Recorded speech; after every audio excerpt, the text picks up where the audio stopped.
हम चैप्टर 2 पे हैं, द वॉरियर्स। और शराब का वो पहला सेवन जब बिल डब्ल्यू ने किया था, ब्रॉन्क्स कॉकटेल, और क्या असर हुआ था, क्या मिरेकल और मैजिक दोनों शब्दों का इस्तेमाल किया पिछले पैराग्राफ में जो हमने शनिवार को पढ़ा था। Lo the magic, lo the miracle and oh the magic, ये उसके प्रतिक्रिया थी उस पहले ब्रॉन्क्स कॉकटेल के बाद। कैसे उसकी जिंदगी में ये एक नया दौर है। अब हम पेज 56 के सेकंड लास्ट पैराग्राफ पे पहुंचे हैं, और बिल यहाँ पे कह रहे हैं कि बाय हिज ओन अकाउंट, यानी कि बिल खुद ये स्वीकार करता था, इस बात को मानता था, was an excessive drinker from the start, शुरू से ही। देखो, शराबीपन जो है वो थोड़ा थोड़ा जो है वो प्रोग्रेस करता है। पहले सोशल ड्रिंकिंग होती है, कभी कभी पीता है आदमी। अगर मैं अपनी बात करूं तो पहले मैं पीता था सिर्फ वीकेंड्स में शाम को। उसके बाद शुरू हो गई रोज शाम को। उसके बाद शुरू हो गई रोज शाम को पक्का, कभी कभी दिन में भी। और प्रोग्रेशन हुआ तो 25 साल पूरे करते करते लगातार, रुकने नहीं है। तो ये प्रोग्रेशन होती है, और ये प्रोग्रेशन जो है वो वेरी करती है केस टू केस। कुछ लोग जल्दी प्रोग्रेस कर लेते हैं, मेरा प्रोग्रेशन थोड़ा सा हल्का हुआ। और लेकिन बिल डब्ल्यू यहाँ पे खुद ही स्वीकार कर रहा है कि शुरुआत से ही वो एक्सेसिव ड्रिंकर था, यानी कि अत्यधिक पीने की जो उसकी एक आदत थी वो शुरू से ही थी। He never went through any moderate stage or any period of social drinking. Bill's inner warning system. अब ये inner warning system क्या होती है? Must have told him drinking was unusual. Identification मिलती है इस वर्ड से, इनर वार्निंग सिस्टम। जब भी हम शराब पीते हैं, यहाँ पे मैं अपनी बात कर रहा हूँ, और मेरे को पूरी उम्मीद है कि सबको पहचान मिल रही होगी कि हमारे अंदर एक घंटी बजती है जो कहती है हमको यार बहुत हो गया, अब बस कर। और शुरुआती दिनों में हम उस घंटी को सुनते भी हैं कि यार अब मैंने 3 पी ली है, मेरे ख्याल से मेरे को चौथी नहीं पीनी चाहिए। गाड़ी भी चलानी है, घर भी पहुंचना है, अपने आप को ठीक ठाक भी रखना है, कल काम पे भी जाना है, तो बस मेरे ख्याल से हो गया। और कभी अब उसका जो वो इनर वार्निंग सिस्टम, यानी कि वो जो घंटी बजती थी, उस घंटी को हम सुनते थे, उसका पालन भी करते थे। लेकिन वो केवल किसी हद तक होता था, और किसी समय तक होता था। जैसे कि शराबीपन की बीमारी प्रोग्रेस करती है, तो हम उस इनर वार्निंग सिस्टम को, यानी कि वो जो घंटी बजती थी, हमें बताती थी बस बहुत हो गया, उसको हम नासुनी कर देते थे। तो बिल डब्ल्यू यहाँ पे उस स्टेज पे जिनके पे है कि वो इनर वार्निंग सिस्टम है, यानी कि जो घंटी बज रही है उसको बोल रही है कि काफी हो गई भाई, अब बस कर। तो उसको सुनता था। Must have told him his drinking was unusual, और मैं ज्यादा जरूरत से ज्यादा पी रहा हूँ। Because he kept the lid on when Louis came to visit him and was invited to meet his friends. जब लुइस उससे मिलने आई, तो उसने थोड़े दिनों के लिए केप्ट द लिड ऑन, मतलब बोतल का ढक्कन जो है वो बंद करके रखा, नहीं पी, ताकि वो लुइस के सामने शर्मिंदा ना हो और अपने दोस्तों से उसको ठीक से मिला सके। But he did not stop all together, लेकिन पूरी तरह से बंद नहीं करी उसने। क्यों? छोड़ ही देता उसी स्टेज पे? नहीं। Without liquor bill again felt inferior, क्योंकि शराब नहीं थी तो वो जो हीन भावना थी जो उसको शुरू से सता रही थी, जो उसको तंग कर रही थी, वो दोबारा अपनी जगह बनाती उसकी जिंदगी में। हीन भावना दोबारा आ जाती, और वो उस हीन भावना को दूर रखना चाह रहा था। एक फौजी था, उसका एक सामाजिक रुतबा बनना शुरू हुआ था, वो चाहता था कि वो बना रहे, और हीन भावना जो थी उसकी दुश्मन थी। उस हीन भावना को दूर रखने के लिए उसके पास एक ही विकल्प था, वो था शराब। It was now early 1918. The United States was fully at war. 1918 तक आते आते, पहला विश्व युद्ध 1914 से लेकर 1918 तक हुआ। 1917 के आसपास अमेरिका ने इस पहले विश्व युद्ध में का अमेरिका का आगमन हुआ।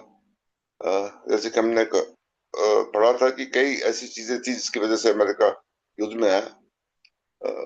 कुछ आर्थिक कारण थे, कुछ राजनीतिक थे। लेकिन 1918 तक आते आते पूर्ण रूप से, जब पर्ल हार्बर पे जापानियों ने अटैक किया था, तो full full scale war America ने लॉन्च कर दी थी, और fully America first world war का हिस्सा बना था 1918। And bill could be shipped out any time. और जब पूरी तरह से अमेरिका विश्व युद्ध था तो जाहिर सी बात है कि सेना जो थी वो कभी भी यूरोप जो है, जो उस युद्ध का केंद्र बिंदु था, फोकस था, वहां पे मेन बैटलफील्ड यूरोप में थी, तो कभी भी अमेरिकन सोल्जर्स को, जिसका बिल एक हिस्सा थे, उनको वहां पे भेजा जा सकता था यूरोप में। Shift out any time where to Europe, कभी भी बिल को वहां से भेजा जा सकता था एकदम से। He and Luis had set, we are now on page 58, their wedding date for February 1st, 1 फरवरी तो 1918 में उनकी शादी की तारीख जो थी वो तय हुई थी। And there was a rumor that Bill would be sent overseas soon, और ये रूमर था, यानी कि सबको ये पता था, बात चल रही थी कि कभी भी उस बिल को भेजा जा सकता है। So they decided to push the wedding date up to January 24th। तो 1 फरवरी की जगह उससे एक हफ्ता पहले, यानी कि 24 जनवरी को ही शादी की तारीख का ऐलान कर दिया गया। And change the invitations to announcements. जब समय होता है तो हम, शादी होती है तो आमंत्रित करते हैं लोगों को, इन्विटेशन कार्ड लेके जाते हैं, भी हमारी शादी है, घर में शादी है, फलाने डेट को है, इस जगह है, आप आइएगा। फिर वही कार्ड लेके दूसरी जगह जाते हैं, कार्ड बांटते हैं, निजी रूप से एक एक को आमंत्रित करते हैं, दैट इज इनवाइटिंग। लेकिन जब समय नहीं होता है, जल्दी से सबको बताना होता है, तो वो जो आमंत्रण है निजी रूप से, वो एक घोषणा में तब्दील हो जाता है, जस्ट एन अनाउंसमेंट।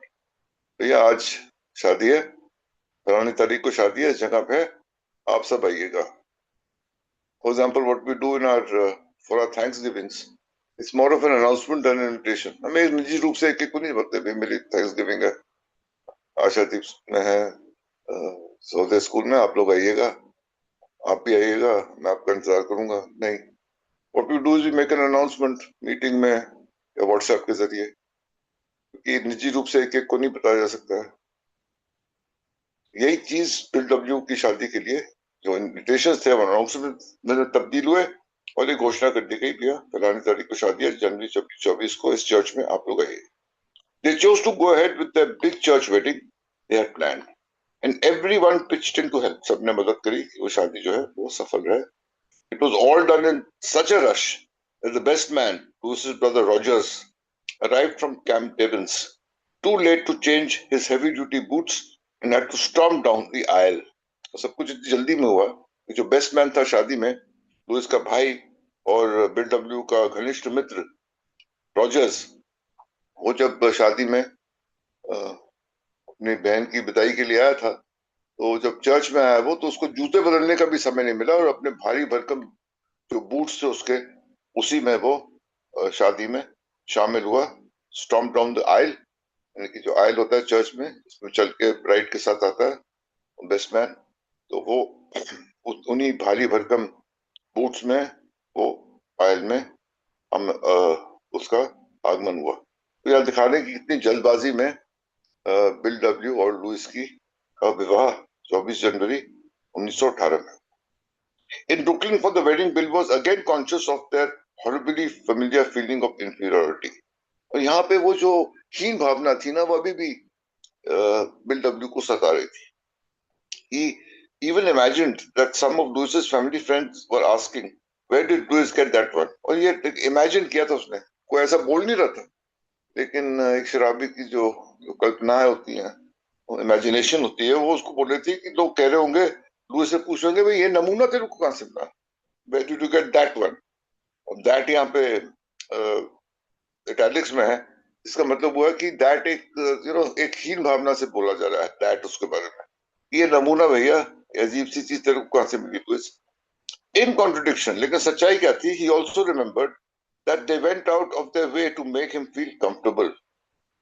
उसको कंफर्टेबल बनाने में लोगों ने अपना अपने जरूरत से ज्यादा प्रयत्न किया कि उसको कंफर्टेबल बनाया जाए, उसको ऐसा कोई अजीब सा ना लगे। Louis on her part was clearly delighted with her new husband and with the great welcome that waited for the couple at the furnished apartment Bill had rented for them in New Bedford. Bill ने new Bedford में एक किराए पे एक छोटा सा apartment flat लिया था, और वहां पे वो जब गया तो सबने उसका वहां पे स्वागत किया। Flowers and plants were everywhere, फूलों के साथ स्वागत हुआ उसका, and people dropped in continuously to congratulate us, she recalled. Bill was very popular on post. Popular on the post का मतलब ये हुआ कि सामाजिक तौर पे बिल लोकप्रिय था। आज की डेट में कोई पॉपुलर ऑन पोस्ट होता है तो हम कहते हैं भाई सोशल मीडिया में, फेसबुक पे, इंस्टाग्राम पे, ट्विटर पे उसके कई चित्र हैं, उसकी कई बातें हैं, उसके बारे में बहुत कुछ लिखा हुआ है, तो इस पॉपुलर ऑन पोस्ट। उस टाइम पे सोशल मीडिया तो नहीं था, लेकिन लोग उसके बारे में जो बोलते थे, जो कहते थे, जो सुनते थे, या उसकी तस्वीरें देखते थे, या उसके बारे में कुछ लिखते थे, या उसके बारे में कुछ पढ़ते थे, तो बिल डब्ल्यू ओवरऑल काफी एक लोकप्रिय यहाँ पे आदमी था। हम एक और पैराग्राफ पढ़ेंगे ताकि ये एस्पेक्ट जो है वो कंप्लीट हो जाए। One aspect of this new social life had been unknown to Louis. कौन सा पहलू था उसके सामाजिक जीवन का जो लुइस अनजान थी जिससे? उसका शराबी। But she discovered it while they were in new Bedford. लेकिन शायद नई नई शादी हुई थी और न्यू बेडफोर्ड पे जब वो लोग थे तो उसको पता चल गया इसके बारे में। Bill remember that during this period he must have passed out at about every third party. पार्टियों का माहौल था, शादी हुई थी नई नई, युद्ध जो था वो बिल्कुल सर पे आके चढ़ गया था, कभी भी जा सकता था, लोग मिलना चाह रहे थे उससे, और नई जगह, नए लोग, मिलनसार, और सब उनसे मिलना चाहते थे, तो काफी सामाजिक एक हलचल मची हुई थी। और कह रहा है कि हर तीसरी पार्टी में बिल डब्ल्यू साहब जब जाते थे पी के, पास आउट कर जाते थे, ब्लैकआउट हो जाता था, बेहोशी के आलम तक पहुंच जाते थे। At a party one evening, Lewis was shocked to hear Bill's army buddies tell how they dragged him home and put him on his bed. अब देखो, शराबी की कई कहानियां होती हैं, कई बार लुढ़कता है वो, उसको उठा के ले जाना पड़ता है। अब ये चीजें लुइस को तब तक पता नहीं थी, लेकिन अब जब धीरे धीरे बातें बाहर आती हैं तो उस एक दिन उसके आर्मी के जो दोस्त थे वो बता रहे थे कि कैसे एक दिन वो पी के इतने बेहोश हो गया था कि उसको उठा के ले जाना पड़ा उस घर पे, और उसको घर जाके उसके पलंग पे उसको लिटाना पड़ा था। तो ये चीज देखो, जो इसको जल्दी धीरे धीरे पता चल रही है उसके पीने के बारे में, जो उसको पहले नहीं पता थी, क्योंकि पहले बिल पीता ही नहीं था। Still she was not terribly perturbed about it. लेकिन ज्यादा उसको इस बात को लेके ज्यादा उसको तो चिंतित नहीं हुई और घबराहट नहीं उसको। क्यों? Confident that she could persuade him to return to his former abstinence. एक पत्नी, एक औरत का भ्रम कि वो धीरे धीरे उसको वापस एब्स्टिनेंस पे, यानी कि जो शराब से उसकी जो दूरी थी, वो शराब नहीं पीता था, उस स्तर पे उसको दोबारा ले आती। उसको ये विश्वास था, क्योंकि शराबीपन के बारे में उसको पता नहीं था ये भी एक बीमारी है। और यहाँ पे मेरे को टू वाइफ्स चैप्टर जो है बिल डब्ल्यू का, बिग बुक का, उसकी याद आती है, जहाँ पे ये भ्रम को कैसे दूर करने की कोशिश करी गई है उस चैप्टर में। लेकिन अभी लुइस उस भ्रम में जी रही है कि वो उसको उसकी शराब छुड़वा देगी, उसको दोबारा शराब से दूर कर देगी। तो ज्यादा उसको घबराहट या चिंता इस बात को लेनी होती है कि चलो दो चार बारी अगर ज्यादा पी ली है तो कोई बात नहीं। और उसको क्या विश्वास था, और ये इन्वर्टेड कॉमर्स में लुइस रिमेंबर से लिया गया है, कि living with me would be such an inspiration, I was sure he would not need alcohol. मेरे साथ जीना उसके लिए इतनी खुशी, इतनी एक प्रोत्साहित करने वाली बात होगी कि उसको शराब की जरूरत ही नहीं पड़ेगी। ये एक बीवी का, एक औरत का भ्रम। उसको ऐसा लग रहा था कि वो एक ऐसी मानवीय शक्ति है जिसकी वजह से बिल डब्ल्यू शराब छोड़ देगा। लेकिन हमें बाद में पता चलता है इस बीमारी के बारे में, जब आ, हम गहराई से देखते हैं, तो ये बीमारी ऐसी है कि कोई मानवीय शक्ति, चाहे वो बीबी हो, चाहे वो बहन हो, चाहे वो माँ हो, चाहे वो दोस्त हो, चाहे वो कोई भी रिश्तेदार हो, चाहे वो घनिष्ठ से घनिष्ठ मित्र हो, वो नहीं छुड़ा सकता शराब। केवल और केवल एक ताकत है जो छुड़ा सकती है, वो है हमारा प्रिय ईश्वर। लेकिन इस स्टेज पे ना शराबीपन के बारे में लोग से कुछ पता है, ना ही ईश्वर के बारे में। वो यहाँ पे ये मान के चल रही है कि वो खुद ही उसकी शराब छुड़वा देगी, क्योंकि वो उसके जब भी जैसे ही उसको उसका आगमन होगा उसकी जिंदगी में, वो चीज उसके लिए इतने मायने रखेगी, इतना प्रोत्साहित करेगी उसको, कि उसको शराब पीने की जरूरत ही नहीं पड़ेगी। You would not need alcohol. Alcohol कौन कौन सी नीड्स पूरी करता है, अभी लुइस को इस चीज के बारे में पता नहीं है। वो धीरे धीरे पता चलेगा जैसे हमारी कहानी बढ़ेगी। तो I think will stop away for the day. ये हम विराम लेते हैं। Devashish and back to you. और थोड़ी सी अपनी जो वॉल्यूम है देवशीष भाई प्लीज इंक्रीज कर दीजिए क्योंकि आवाज बहुत कमजोर हमारी। Thank you, back to. धन्यवाद अतुल जी। आई होप अभी बेहतर आ रही हो मेरी आवाज। मैं राजेश जी को बुलाना चाहूंगा। राजेश जी आइए और हमें आगे लेके चलें। धन्यवाद। जी नमस्कार, मेरा नाम ब्रजेश शराबी हूँ। Thank you Devashish ji, service के लिए धन्यवाद। और thank you Atul ji, wonderfully आपने 3-4 पैराग्राफ जो है वो करे। अब सारा पीछे का पूरे का पूरा, क्योंकि पीछे हमने देखा था कि वो मई 1970 के इर्द गिर्द बिल ने वो नॉर्वेज यूनिवर्सिटी छोड़ी, पेट्सबर्ग में गया, ट्रेनिंग हुई, सेकंड लेफ्टिनेंट बन गया। 66 आर्टरी जो उसकी बटालियन का नाम था वो ज्वाइन होगी। और उसके बाद पहला पैक भी आ गया हाथ में, जब वो उनको सम्मान करने के लिए ऑफिसर को बुलाया था। और उसका पहला चमत्कार भी देख लिया भाई, वो अफेक्ट जो मिला, वो किक जो मिली, और वो दिल के माइंड पे एक छाप छोड़ दी। अब यहाँ से स्टार्ट हुआ जी कि बिल डब्ल्यू जो है वो, अच्छा, जब वो पहले दिन की थी बिल डब्ल्यू ने, तो नेक्स्ट डे बहुत बीमार हो गए थे, मतलब बहुत ज्यादा। फर्स्ट दिन को पास आउट तो हुआ ही था, उठाकर लाना पड़ा था वो, लेकिन नेक्स्ट डे उठ नहीं पाया बिल, मतलब बहुत बुरी हालत। जैसे फिर वो बोलता है ना आदमी की उस तरीके की। अच्छा, पहले बिल ने एक बात बोली कि सारी वार्निंग जो बाहर की वार्निंग थी, जो नाना ने बोला, माँ ने बोला, परिवार बोल रहा था मत पी मत पी, उनका कोई असर नहीं पड़ा, और अंदर भी से भी वार्निंग आनी शुरू हुई। और बिल्कुल सही बोला अतुल जी ने, वो आता है ना, अबे बंद कर दे, नहीं भाई यार तू क्यों ऐसे करता है, और हर रोज ये आवाज आती है, भाई तेरा इतना बुरा हाल क्यों हो जाता है, दिन लोग भी पी रहे हैं और तू यार अनयूजुअल है, ये तो बात पक्की है। ये आवाज बहुत स्ट्रॉन्ग आती है और धीरे धीरे मध्यम पड़ती जाती है, जैसे जैसे अल्कोहलिज्म आगे बढ़ता है, धीरे धीरे ये आवाज आनी अंदर से लगभग बंद सी लगती है उन्हें। यार तू भी तो बाकी जैसा क्यों नहीं पी पा रहा। और यार क्या भयंकर बात बोली कि वो मतलब 3 में से 1 पार्टी में से तो उठा के ला रहे हैं। अब स्टार्टिंग है, 3 में से 1 पार्टी से उठा के ला रहे हैं। और फिर मैनिपुलेशन भी है, जैसे लुइस मिलने आई, दोस्तों से मिलाना था, तो मैनिपुलेट कर रहा है भाई साहब, वो ढक्कन बंद कर दे रहा है, या कम पी रहा है, या किसी भी तरीके से एडजस्ट कर रहा है, चोरी छुपे पी रहा है। वो सारी चीजें उसके साथ चलने लग पड़ी। अब जब पता लग गया कि पूरी तरीके से एंटर हो गया अब यूएसए वर्ल्ड वार में, अब पता है भाई ये बटालियन जानी है और ऑफिसर हैं और उसी चीज के लिए चुने गए हैं, और इनकी बेसिकली जिस बटालियन में थे उसमें तो बहुत ही ज्यादा जरूरत थी ना कि वो आगे जो फ्रंट लाइन पे फौजी लड़ रहे हैं उनको कहीं वो कमी ना पड़ जाए, मतलब खासकर गोला बारूद या बाकी चीजों की, या वो वहां से वो चीजें पहुंचानी है। तो आगे जैसे हम पढ़ेंगे कि इनको 2 जगह से 3 जगह, मतलब पहले इंग्लैंड फिर फ्रांस, ऐसे शिफ्ट होंगे ना शिपों से। तो उस चीज के लिए वो पता लग गया कि भाई साहब ये तो जाने वाले हैं, और उधर से इन्होंने शादी फिक्स कर ली थी 1 फरवरी 1918।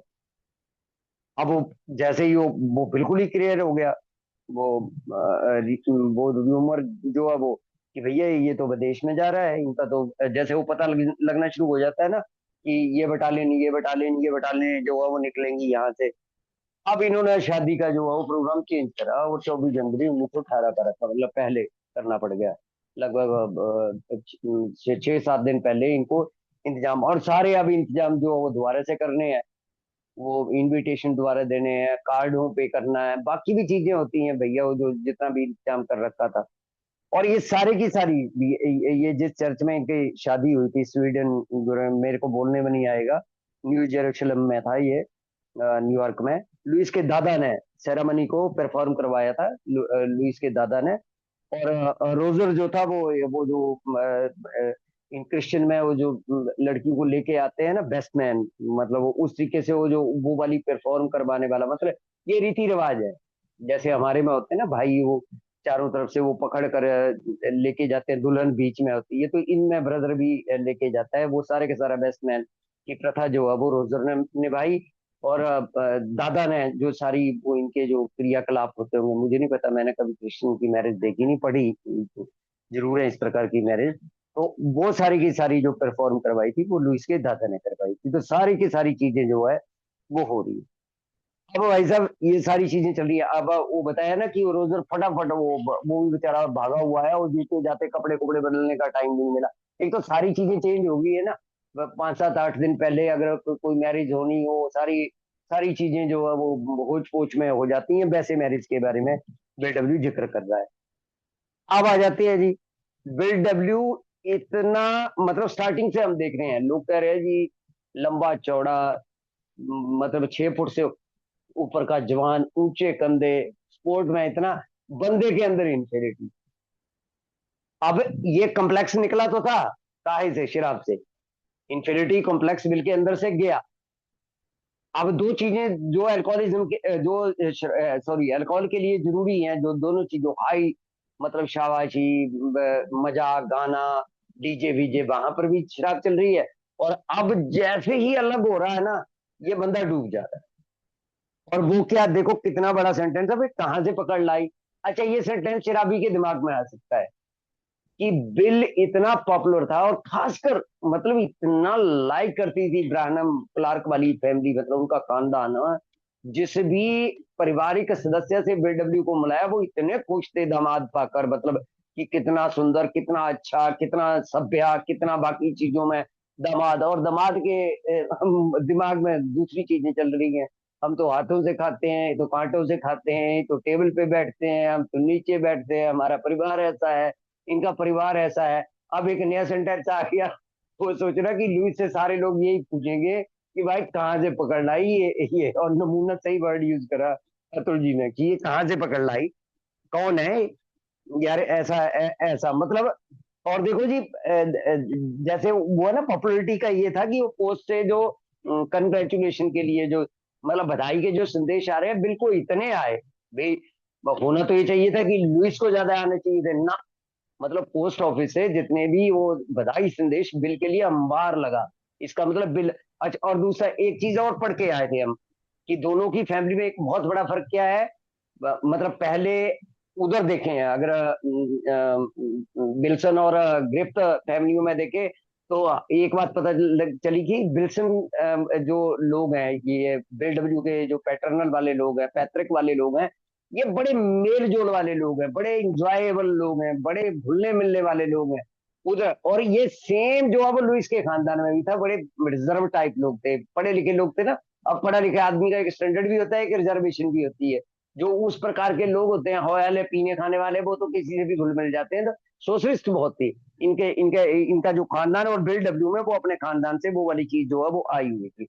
अब शादी के लिए भाई साहब एक किराए पे लिया अपार्टमेंट, बड़ा सुंदर सा अपार्टमेंट, बेडफोर्ड में सजाया, फूल चारों तरफ, पौधे। और देखो यहीं के नजदीक ही बाद में जो घर 1943 में लेंगे, जब बिल डब्ल्यू का सब कुछ तबादू हो जाएगा, सब कुछ बर्बाद हो जाएगा, सब कुछ बिक बका जाएगा, तो जो एक ही मदद से जो घर लेना है वो भी इसी जगह पे है भाई साहब, बेडफोर्ड पे ही लेंगे। जो हमने एक कम फेज में भी वो चीजें जो है वो पड़ी थी। अब यहाँ पर आ जाते हैं जी। अब लुइस को झटका लगा।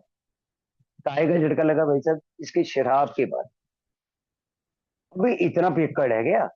अब उसके वो साथ के बंदे कह रहे हैं कि जी मतलब और परेशान करने वाली बात है कि भैया यार, लेकिन लुइस इस बात से परेशान नहीं यार। हर तीसरी पार्टी से आउट हो रहा है, पकड़ कर लाना पड़ रहा है, उठा कर लाना पड़ रहा है।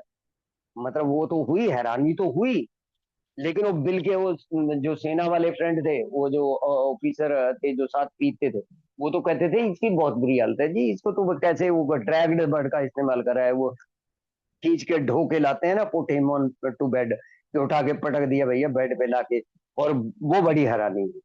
लेकिन सारे का सारा वो अंदर से जो कॉन्फिडेंस होता है ना, कि इतनी सुंदर, और इतने मतलब बिल डब्ल्यू भी देखो, पहले भी बिल ने उसको बोल ही दिया था। पहली मुलाकात में बिल डब्ल्यू ने बोला था कि अब भी छोड़ा सहन नहीं कर पाएंगे भाई साहब। वो बर्था वाला तो कार्ड हो गया, चलो जी हो गया, उसको तो रिकवर कर दिया आपने, लेकिन आप अगर मेरे जीवन से गए तो मैं कर नहीं पाऊंगा, मैं सहन नहीं कर पाऊंगा। और जब मेरे साथ ये बंदा रहेगा, तो यार ये शराब शुरू क्या चीज है, शराब तो यूं छुड़ा दूंगी या यूं छूट जाएगी दारू। तो उसे अंदर से लुइस को इतना कॉन्फिडेंस था।